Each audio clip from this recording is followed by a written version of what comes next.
저는 결혼 7년 만에 유부녀에서 이혼녀가 된 아이 하나 키우는 엄마입니다. 그동안 누구에게도 속 시원히 털어놓지 못했던 제 이야기를 해볼까 합니다. 저와 남편은 1년을 연애하고 혼기가 차서 결혼을 했어요. 조금 서두른 감이 없지 않아 있었네요. 저희 시댁은 어느 정도 노후가 준비된 집안이었지만 저희에게는 지원을 해주시지 않았습니다. 그 이유는 아래서 말씀드릴게요.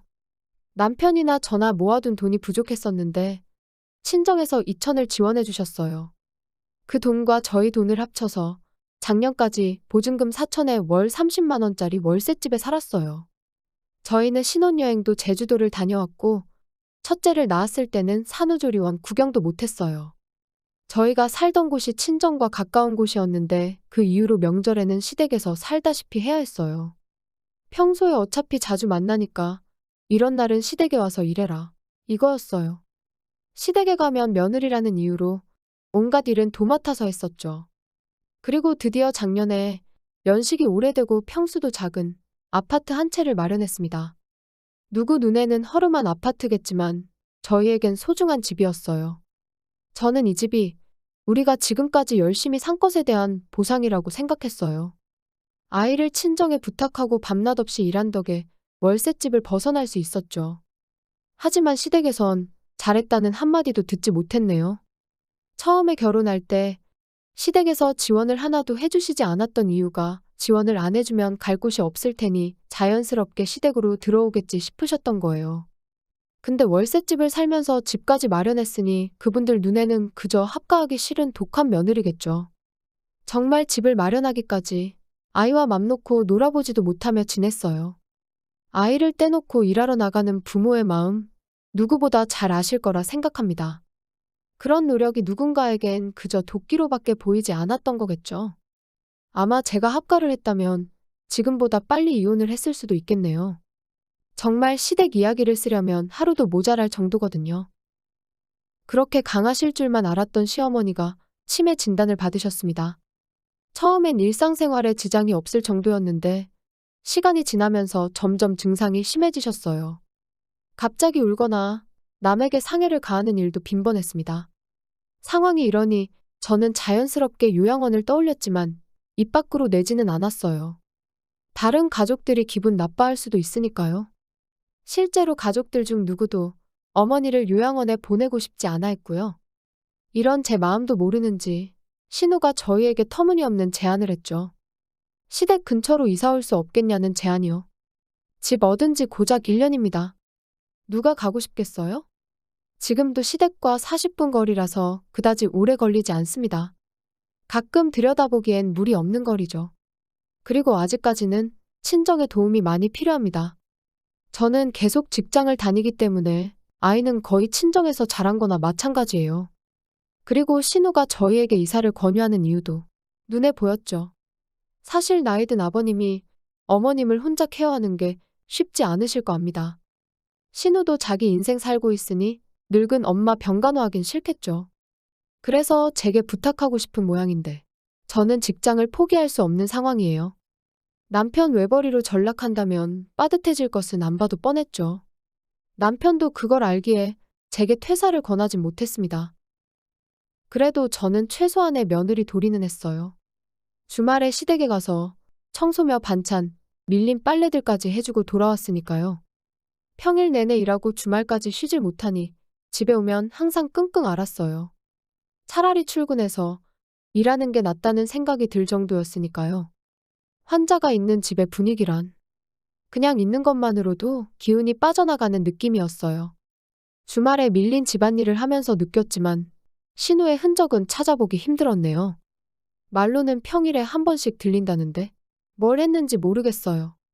반찬도 지난주에 제가 하고 간 그대로고요. 빨래도 2, 3일치의 양이라곤 믿기 힘든 양만 있습니다. 일주일치 양인 거죠. 게다가 주말에는 제가 온다는 이유로 신우는 절대 주말에 시댁을 오지 않아요. 전업인데도 저보다 항상 더 바쁘답니다. 주말까지 시댁에 바치면서 언젠간 알아주겠지 믿었어요. 다른 사람은 몰라도 남편만 알아주면 된다고 이게 며느리 도리겠지 하고 버텼습니다. 하늘이 알아준 덕인지 저는 둘째를 임신하게 되었어요. 계획했던 건 아니었지만 너무 감격스러웠어요. 작년부터 나에게는 행복한 일만 주시는구나 생각했죠. 친정 부모님께서는 정말 많은 축하와 함께 500만 원을 선물로 주셨어요. 그리고 둘째 키울 때도 도와주겠다며 제게 많은 힘이 돼주셨어요. 그리고 저는 둘째 임신 소식을 시댁에 전하러 갔습니다. 저 둘째 임신했어요. 이제 주말마다 와서 도와드리는 건 힘들 것 같아요. 집안 상황이 이런데 임신이 무슨 소리냐? 그리고 임신한 건 임신한 거지 왜 못 온다는 거냐? 안정이 필요한 시기잖아요. 새언니, 진짜 낳을 생각이에요? 돈 보태줄 테니까 지우는 게 어때요? 아이를 지우라고요? 지우기 싫으면 집으로 들어와라. 이렇게 된 거 일 그만두고 네 몸하고 시애미 챙기면 되겠구나. 그렇게는 못하겠어요. 신우와 아버님이랑 2대1로 싸우는 와중에도 남편은 아무 말도 없이 가만히 있었어요. 신우와 아버님도 그렇지만 저는 남편에게 굉장히 큰 배신감을 느꼈어요. 임신한 와이프도 지켜주지 못하는 남자였다니. 제 입으로 직접 거절을 하고 집에 돌아와서 남편과 수차례 말다툼을 했습니다. 조금만 더 할 수 있는 데까지 해줄 수 없겠어?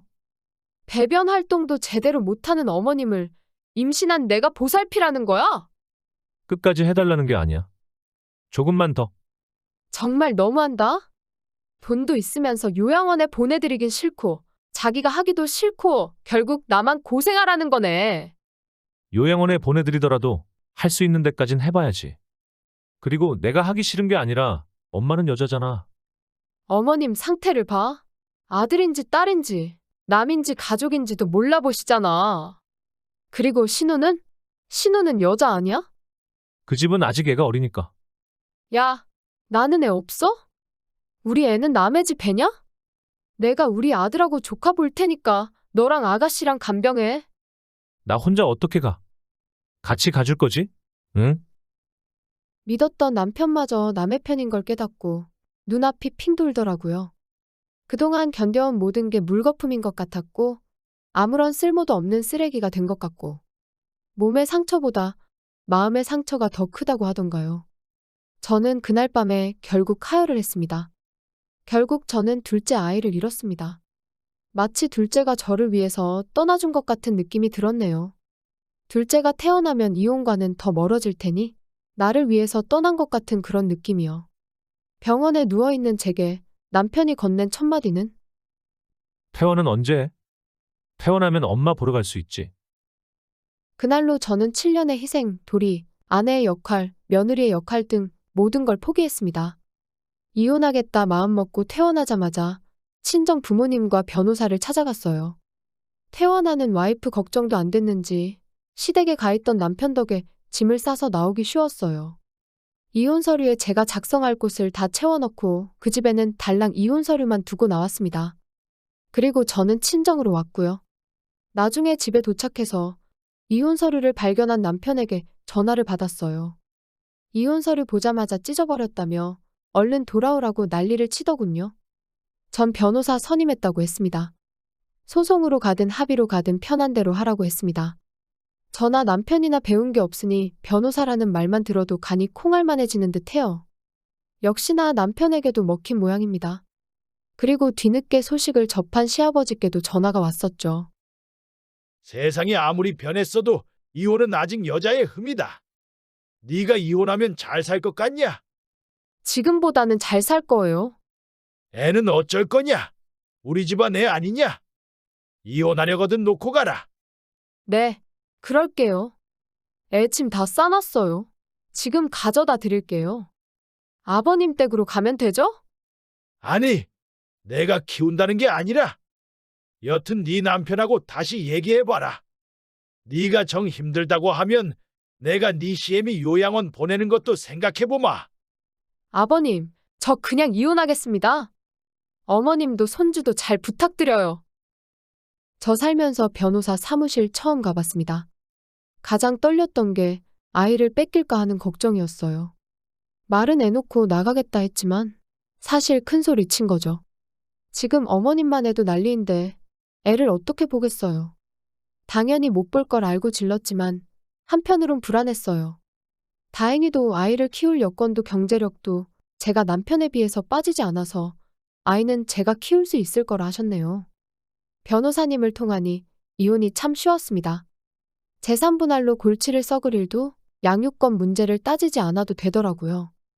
이렇게 쉬운 일을 멀리도 돌아왔구나. 7년씩이나 참았구나.